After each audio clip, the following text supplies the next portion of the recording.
Richardson takes it all! A goal from the heavens for Kieran Richardson! Really, he could be in here, he's all alone, and he's scored! Sensation at Wembley from Sunderland! McGeady!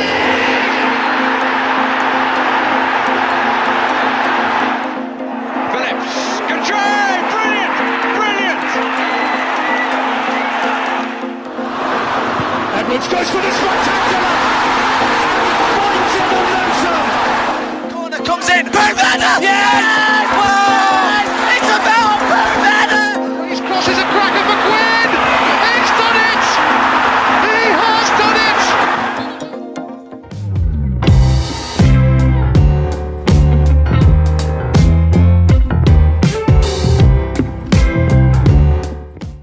Hello and welcome back to the What the Falk Sunderland preview show. 3 wins in 4 league games leaves Sunderland in a pretty healthy position as we head into probably our biggest game of the season so far, where we welcome Gareth Ainsworth and his Wycombe Wanderers side to the Stadium of Light.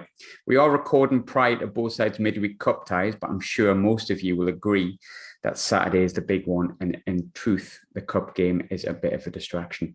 There's a little bit of bad blood between Sunderland and Wycombe, a little bit of niggle since we last met, but to talk us through what we can expect from a very much informed Wycombe Wanderers side this weekend is Tom from Wycombe site JJ's Left Foot. Tom, how are you doing, mate? You all right?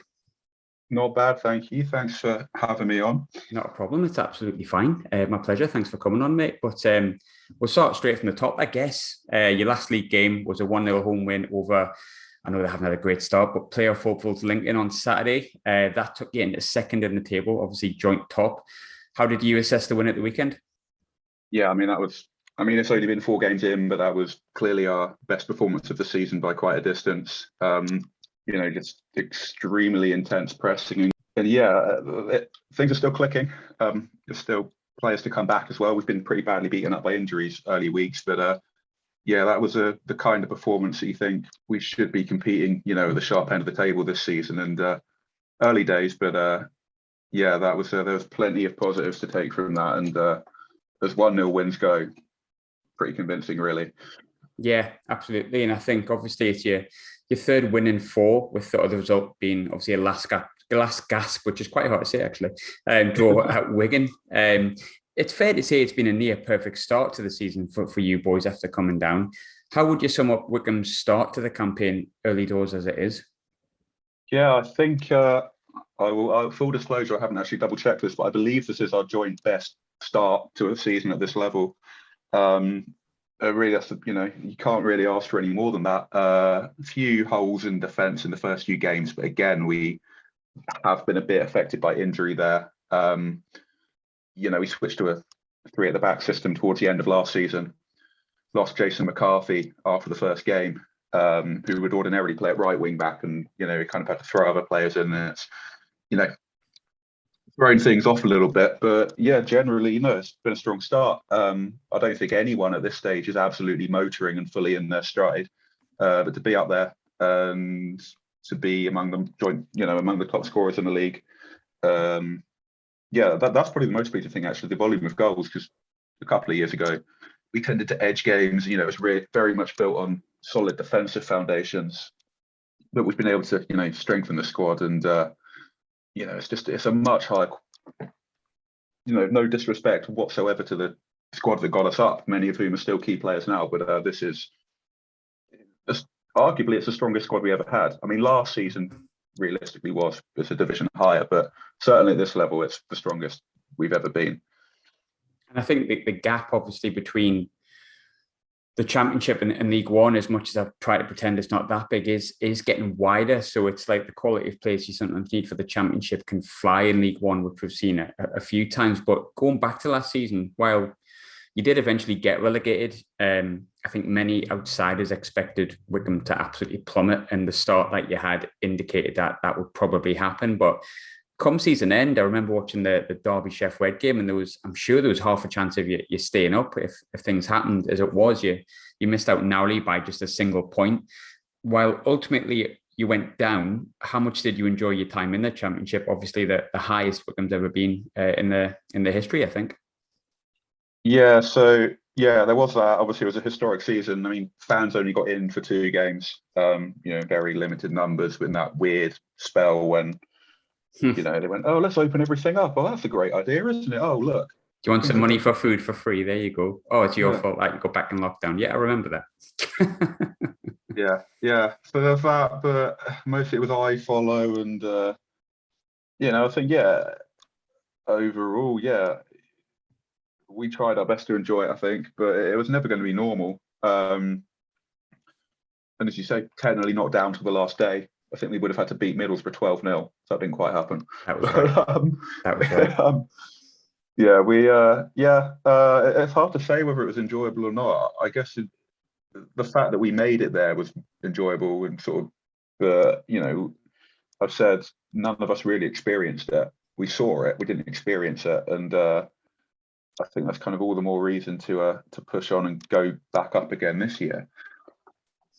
I know we'll come on to it because obviously it's something we should probably touch on. But before I do, I remember watching the playoff final, Wycombe against Oxford, and it was right around the time when we were really not used to behind closed doors games. And I remember just being really odd and awkward and eerie. I think it was one of the first games played behind closed doors, especially at a big stadium. Sunderland obviously watched their side last season at an empty Wembley and we won. It was Papa John's trophy. I think certainly not as prestigious as a playoff final, if we're completely honest. And that felt a bit weird, but did you kind of feel a little bit robbed of one of the biggest moments in Wycombe's history because of that? Yeah, I think that's kind of only natural. And before that, we'd only been to Wembley once since 1994. So I've only been old enough to go to one Wembley game, and we lost on penalties to Southend in the League Two playoff final. I think a lot of people would have liked to have had the experience to, kind of banish that memory. But it was hard. And that goes the other way as well. The players and management would have wanted the fans there as well. Obviously, both sides would have done. So I guess you do feel a little bit robbed in that sense. But at the same time, I suppose you have to look at it and realise that everyone was in the same boat. I feel like, to be fair, Sky Sports were replaying the Wycombe moment with Akinfenwa on his knees for the entirety of the season. So you did get quite a few reminders, if I remember correctly. I'm pretty certain that was replayed quite a bit. And I remember thinking, again? But we will go on to it before going to this season. Obviously, perhaps one of the moments of that period, the way you went up, and I'll include Sunderland fans, Fleetwood fans, were quite frustrated with how you went up because of the circumstances. I'm sure Wycombe fans, I'm sure Sunderland fans listening don't need to be reminded of why that was. But from the outside looking in, it really seemed to just add more to Wycombe's armour, to be fair, if I'm completely honest, almost like a us against the world attitude, which I think you almost had anyway because of Ainsworth. But how did Wycombe fans view opposition fans' ire? Not just Sunderland, obviously Fleetwood. I think there was a couple of teams that were a little bit peeved off, shall we say, about the way that you went up. But how did Wycombe fans sort of find it? Well, I'd say that overwhelmingly the ire came from the set of fans of a team in Cambridgeshire, and maybe member of the local press.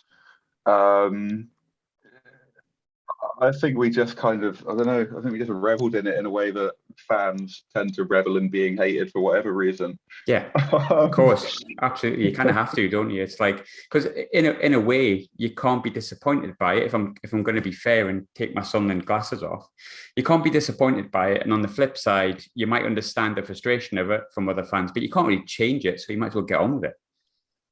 Yeah, that's the thing. It was nothing we did, most of the league voted to end on that format.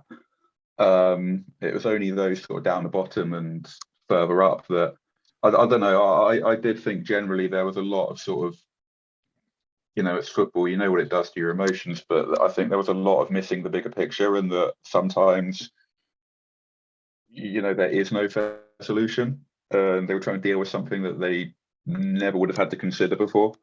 It's going to come up again, of course it is, but I think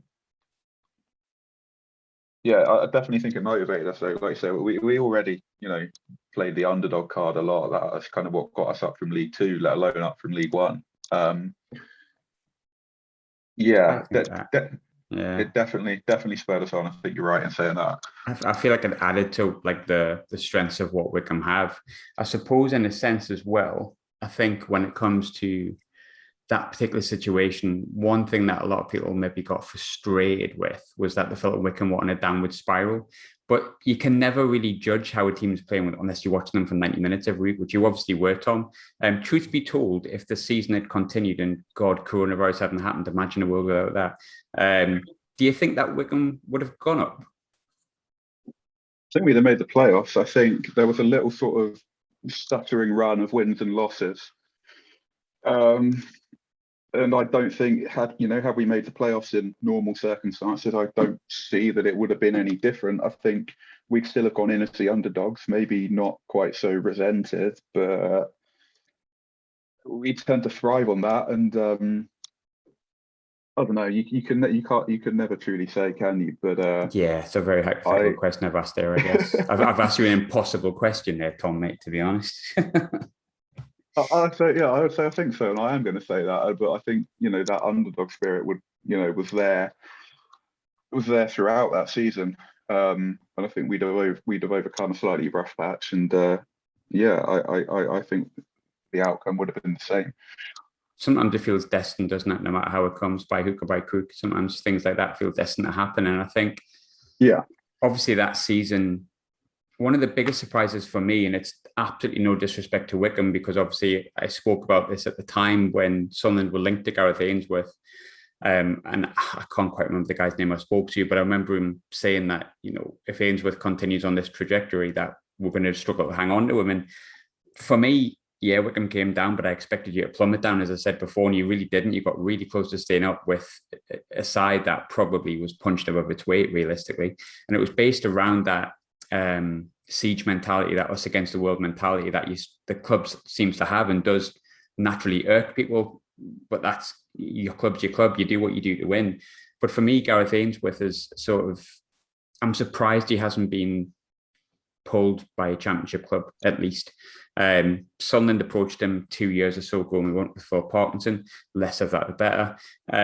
But are you surprised that no other club has came in for Ainsworth, considering how impressive he has been and how much he's just been great, hasn't he? Let's be honest, for the past couple of years for Wycombe.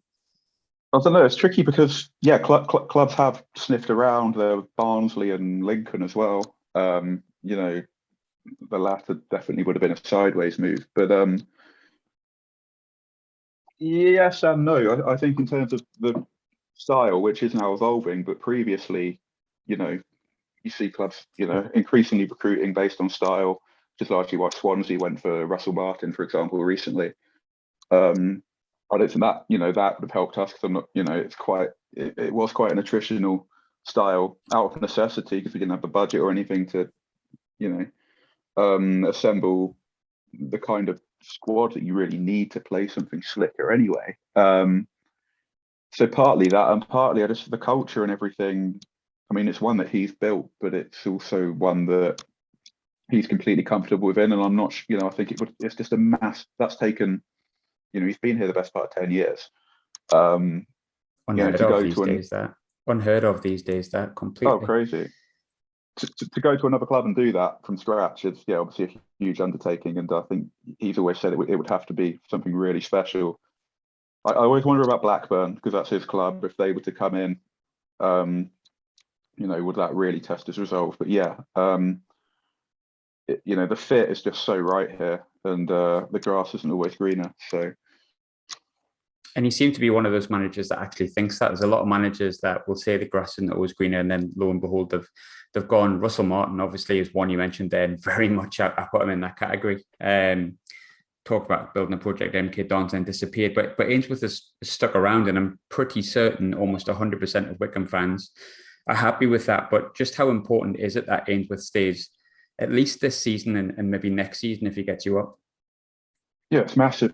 I mean, like I said, because it has been so long, I can hardly remember what it was like before him. you know, you can remember vaguely what it was like, but it felt, you know, it's very much his club. You know, it would be, you see clubs recover after losing long-serving managers, but it takes a while. I mean, at this sort of level, Nigel Clough leaving Burton's probably the best comparison. They had a bit of a rough time before, you know, now getting things turned around again under Hasselbank, albeit he was the one that had done so well with them before. But yeah, I don't know, you look at how United since Ferguson, and I would say Arsenal since Wenger, but they were already on a bit of a downward curve. But Yeah.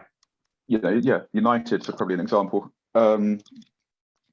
Yeah, I think it would, as much as he'd leave a legacy, and we've got the great owners and everything, you know, is sound financially and all of that, it would still kind of feel like the soul of being ripped out of the club, because you've been here for 10 years, you've built this, it is yours, and you can't say that for a lot of managers. I don't think it's not truly their squad or anything necessarily. I think he's synonymous with Wycombe, isn't he? I mean, people may look at Sunderland as a managerial merry-go-round, and very much in the past, however many years it has been. But for me, growing up, it was Peter Reid, and that's all I really knew. And obviously, I grew up, I think Terry Butcher was the manager, and then it was Mick Buxton for a short time, and then it was Peter Reid for the best part of a decade. And when he left, it was almost like, well, Reid's not the manager. And it's, for me to think of Ainsworth as not the Wycombe manager just feels a bit wrong to me. So I imagine he is kind of the soul of it, isn't he? He is kind of where all the good has come from. Not that he'll take that kind of praise because he wants to build that team mentality, but all the good has come from him in the time that he's been there. Yeah, no, precisely. There was a time in the very beginning when pressure was on, and had we had money in the bank, had we been able to afford to, quite possibly would have sacked him. You know, we stayed up on the final day in 2014, got to the playoff final the following season. And I think after that, again, the money still wouldn't have been there to change manager, but there was no desire to then. And then a couple of sort of average seasons, but then since 2018, when we come up to League One, it's really just been all up since then. Stayed up the first season, went up last season, looking strong again this season. You know, you get the odd dipstick who will come out and call for his head after a few bad results, or, you know, but they'll equally be absolutely lauding it when we're doing well. It's classic fickleness, isn't it? Wonder of football, that. But no, generally you would be hard pushed to, you know, you can hardly count on one hand the number of people who genuinely call for him to go in any season. Yeah, even at our worst.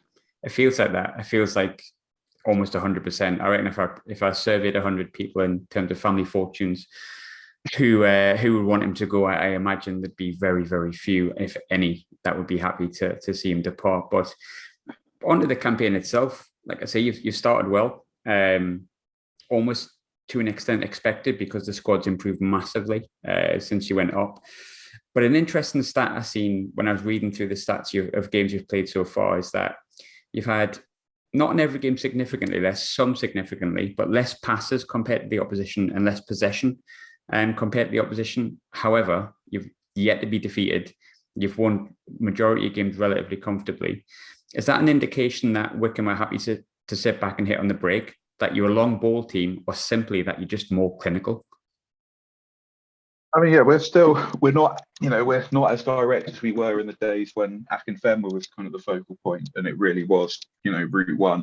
Yeah, we'll have the sort of outside centre backs pushing on a bit and getting diagonals in from higher up the pitch, and the goal on Saturday gave him a cross from, you know, just outside the box. I mean, you've got Sam Vokes in there, you want to be sticking crosses on his head. So yeah, we're direct, and you know, we will look to get the ball forward quickly. We have, in Josh Scowen, I'm sure we'll come on to, and Curtis Thompson, got a midfield pairing who really, you know, will happily just break play up all day long. So yeah, I mean, Saturday we did play an extremely high line against Lincoln, so we're capable of that. It's usually high-ish, and it's try and get the ball forward quickly. We won't sit back. Well, we could.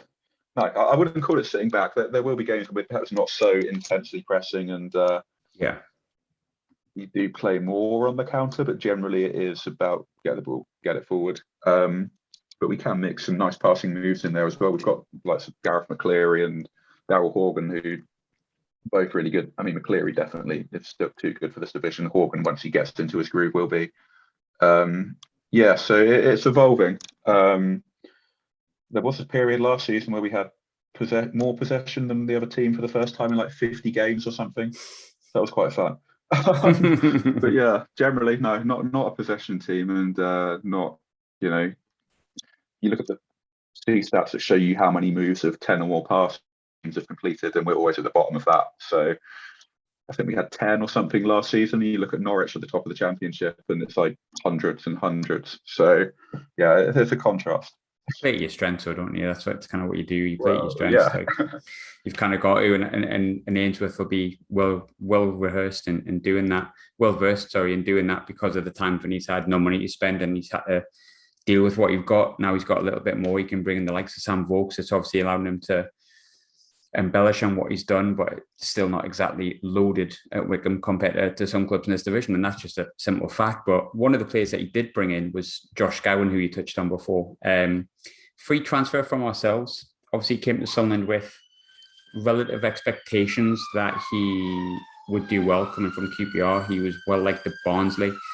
He started his career at Wycombe, obviously.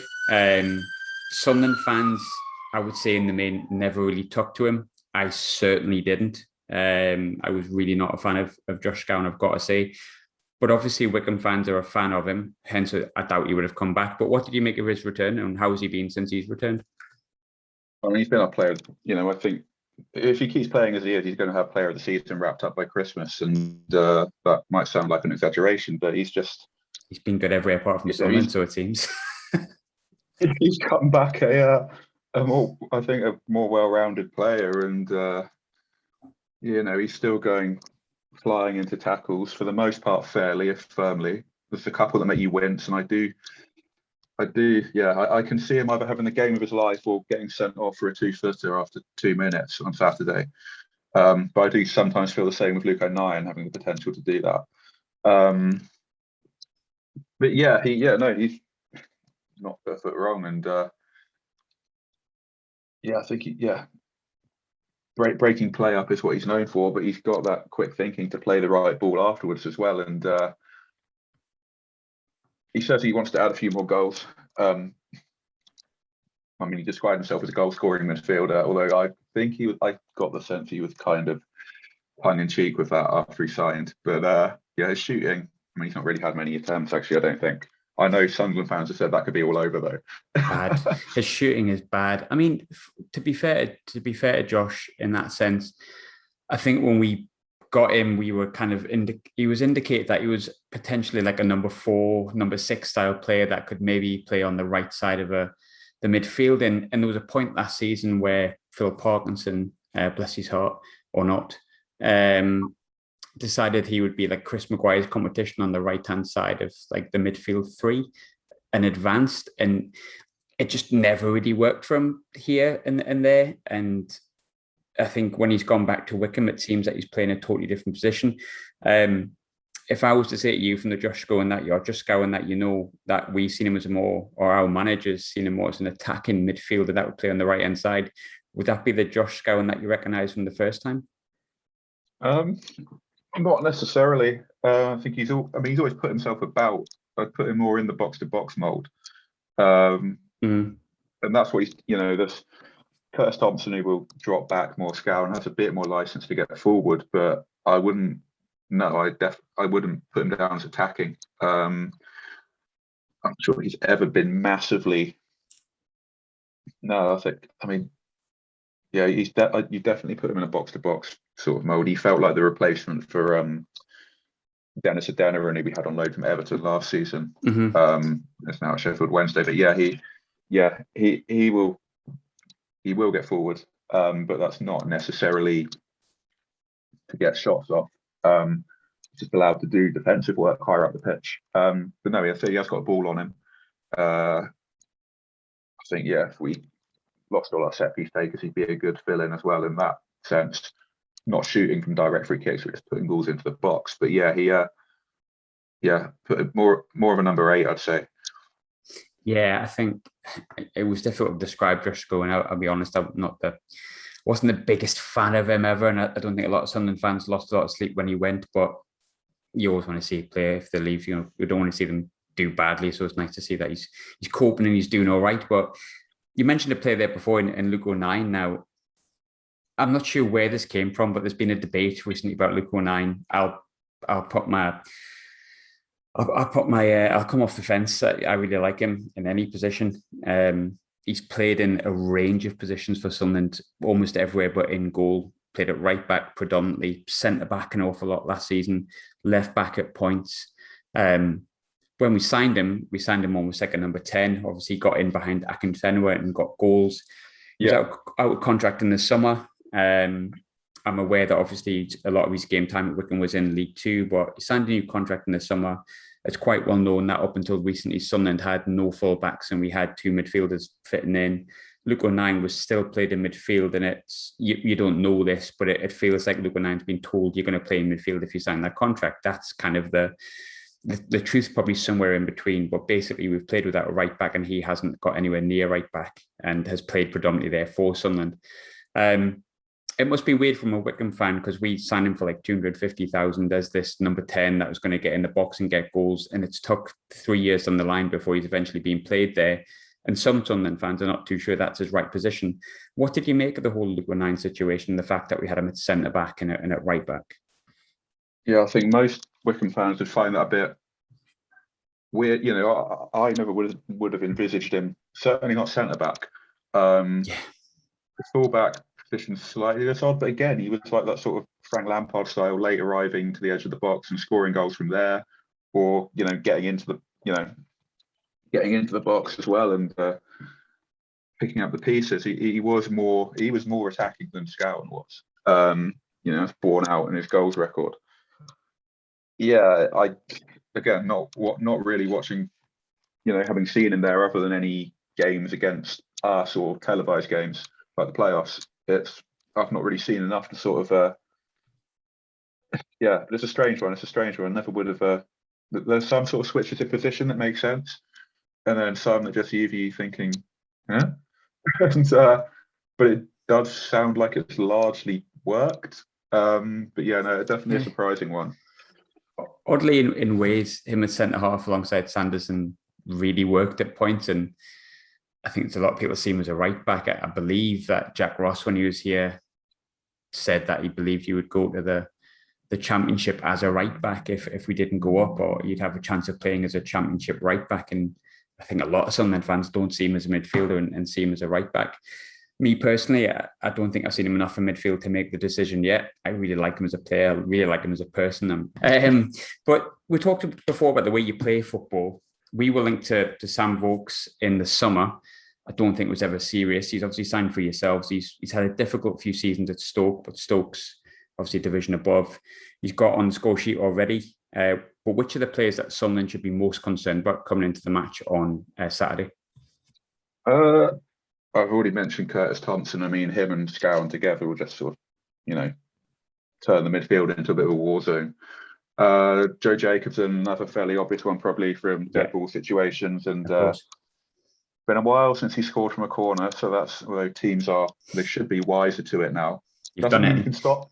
You've done it now. You said it now. So he's going to score from a corner now. Doesn't mean you can stop him. I mean, David Stockdale's been brilliant ever since. Ryan Alsop was great last season. We got injured. Mm-hmm. Stockdale, who we'd had on loan and before.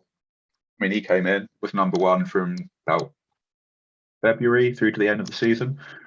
Signed on for another year, and he's just been brilliant as well. So I probably jinxed him horribly now, but I mean, a great point blank save on Saturday with, I don't know if it was his chest or his chin or what. Anyway, it basically was the one really scary moment of that game.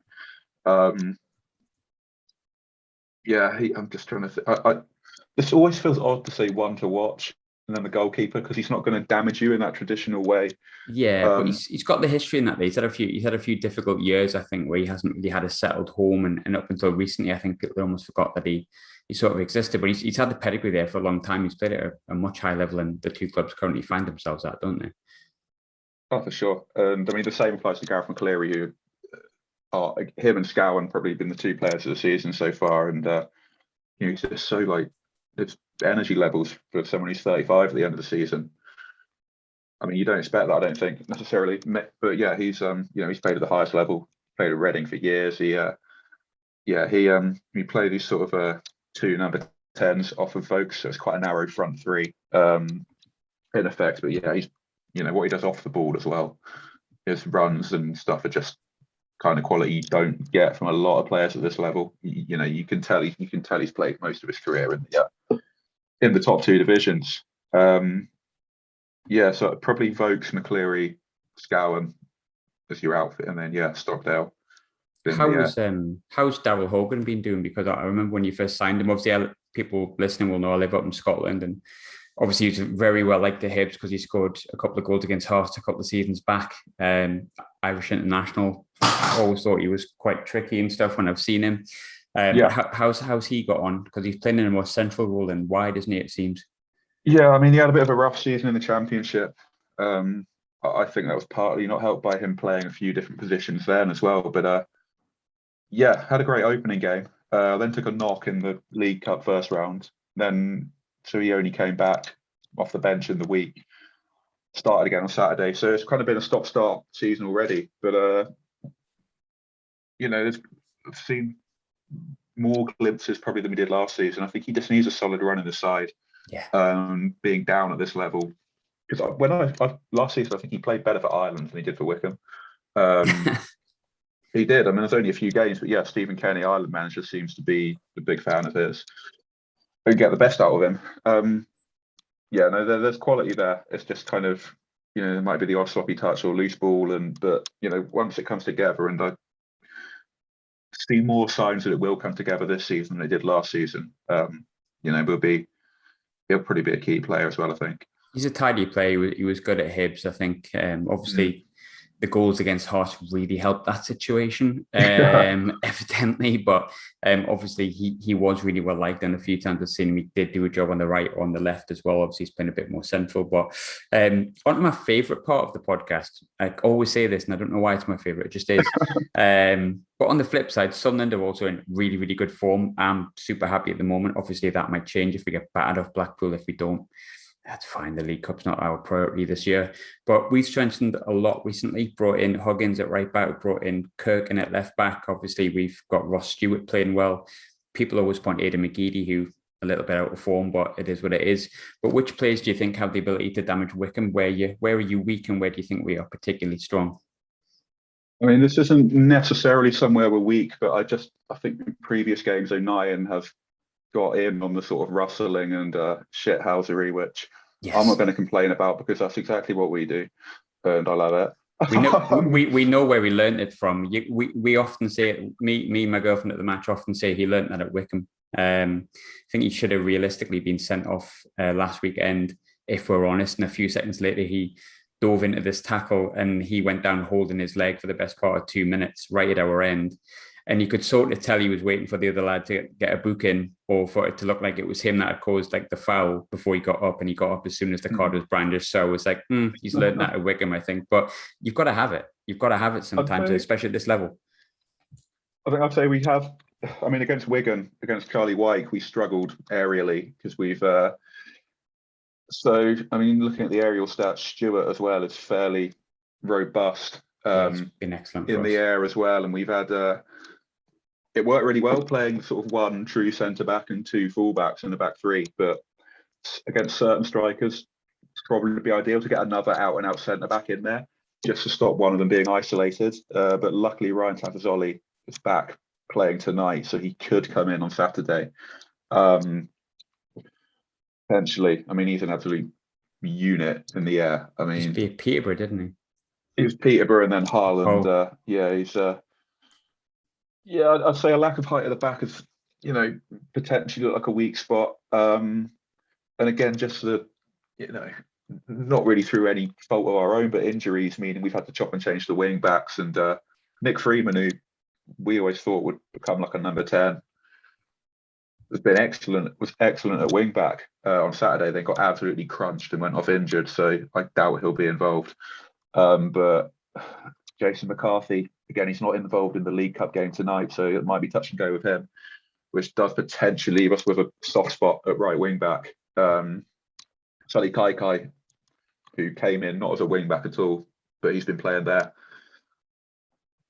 Did okay, but that's all I can say. I can't say any more than that. I mean, he had a shocker against Wigan, getting dragged here, there, and everywhere, and just created a great big hole on that side of the defence. So I don't know. It's an interesting one. I've not actually paid enough attention to the game tonight to see who's actually playing wing back. For the record, we're both the same. I kind of, as we're speaking, Sunderland had drawn 1-1. I think Wycombe were winning 1-0. So just so people know where we're at. Had scored, yeah. It's yeah. There is podcasting. That isn't it? like having to kind of half watch the match whilst you're also recording, because you've got life getting in the way of podcasting, not podcasting getting in the way of life, I say. But just so people know where we're at, it's 1-0 Wycombe at the moment as we speak, and 1-1 Sunderland at half time, I think. It's half time 1-0. There is a game of football going on. I'm just not remotely. I mean, I'll be completely fussed when we get through and get Arsenal in the next round. But same, exactly. I'll edit out all of me not caring about the League Cup too much when we get further on in the competition. If we get the final and win it, obviously, I even cared about the Pizza John Trophy, Papa John Trophy, Pizza Trophy when we got to the final of that. So I do care when you get further. Typical Glory fan, you would say. But all about everyone jumps on the bandwagon at some point. Of course, you've got to if you get in the final, haven't you? Just a typical us that we would win there when we couldn't get any fans. But I got my first prediction right last week, and I never get predictions right. It took me until April to get them right last week. So I don't think I'm going to be on a roll. I think I just got lucky. But I said 1-0 last week with the Wimbledon game. I think this week is far tougher. Do I fancy us to win? My heart says no. Sorry, my head says no. My heart says yes. So I'm going to go with my heart, and I'm going to say 2-1 to Sunderland. But where do you see the match going on Saturday, mate? So my heart probably says that way to Wycombe, but I'm going to go with my head. And but I'm going to go 1-1, but I'm going to add a twist. So Scowen and O'Brien to both get sent off. Oh, imagine that! It would just add to the Wycombe sort of Sunderland slight rivalry that we sort of found recently out of absolutely nowhere. Separate incidents, not well. I don't know. Maybe there'll be a 22-man mass brawl. You never know. Lugonheim's too nice for a mass brawl. Far too kind and far too nice. He'll do it in a sneaky way if he does it. But Tom, I really hope you don't enjoy Saturday for obvious reasons. But thanks for coming on. Thanks for previewing the game. Are you coming up at the weekend? I can't this weekend. I'm getting my jab, so important things. Very much important, yes. And it's also obviously at the same time, the second jab, yes, go get your vaccine if you haven't. On top of that as well, obviously Wycombe is quite the journey. I haven't done it the other way around for obvious reasons, mate. But Tom, where can we find your stuff for people wondering? Because obviously it's sometimes quite interesting to go into opposition fans' sites after we've played you. So where can we find you? It's at JJ's Left Foot on Twitter, and as long as you're nice, you're very welcome. Can't make any promises, Tom. Can't make any promises. But thanks to everyone for listening. As always, do subscribe if you haven't. If you don't, it's all right. I'll let you off. How are the lads? I guess as always, and fingers crossed for another 3 points, and fingers crossed to get another prediction right. It's been What the Falk. I've been Graham Falk, and thank you very much for listening. Sorry.